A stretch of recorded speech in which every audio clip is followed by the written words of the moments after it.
اعوذ باللہ من الشیطان الرجیم بسم اللہ الرحمن الرحیم۔ شروع اللہ کے نام سے جو بڑا مہربان اور نہایت رحم والا ہے۔ جب حضرت آدم علیہ السلام کی خلافت کا اعلان خدا نے فرمایا تو ملائکہ نے عرض کی کہ کیا ایسے شخص کو خلیفہ بنائے گا جو زمین میں فساد و خون ریزی کرے گا، اور ہم تو تیری تسبیح بجا لاتے ہیں، یعنی ہمیں یہ عہدہ عطا ہو۔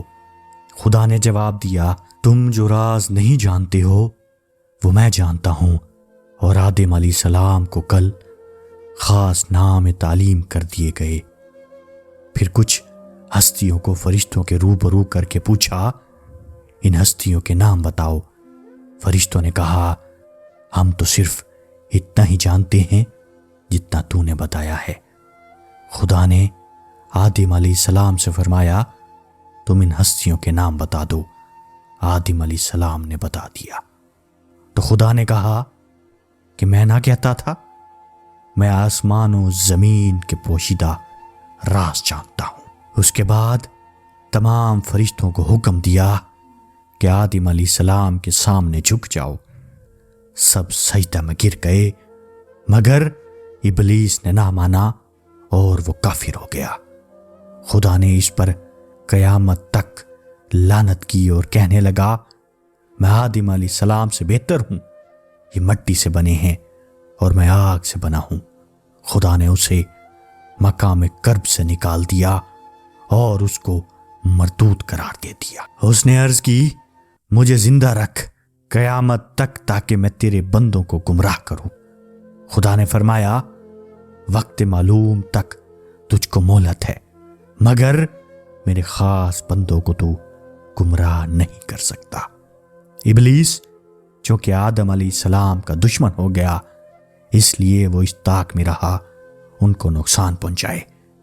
جب خدا نے آدم علیہ السلام اور حوا کو جنت میں سکونت کا حق دیا اور تمام پھل اور جنت کے تمام میوے کھانے کی اجازت دی اور فرمایا، اس خاص شجر کے نزدیک نہ جانا، اس کو استعمال نہ کرنا ورنہ نقصان اٹھاؤ گے، ابلیس نے تدبیر سوچ کر آدم علیہ السلام اور حوا کو جنت سے نکلوا دیا۔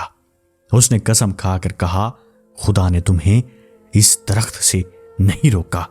حضرت آدم علیہ السلام اور حوا نے اس کی قسم پر اعتبار کر لیا اور اس درخت کا پھل کھا لیا، کیونکہ قسم کا اعتبار کرنا ایمان کی نشانی ہے، مگر شیطان نے جھوٹی قسم کھائی اور اس لیے وہ گنہگار ہو گیا۔ خداوند عالم نے ان کو جنت سے اتار دیا اور انہیں حکم دیا کہ وہ مکہ کی طرف سفر کریں۔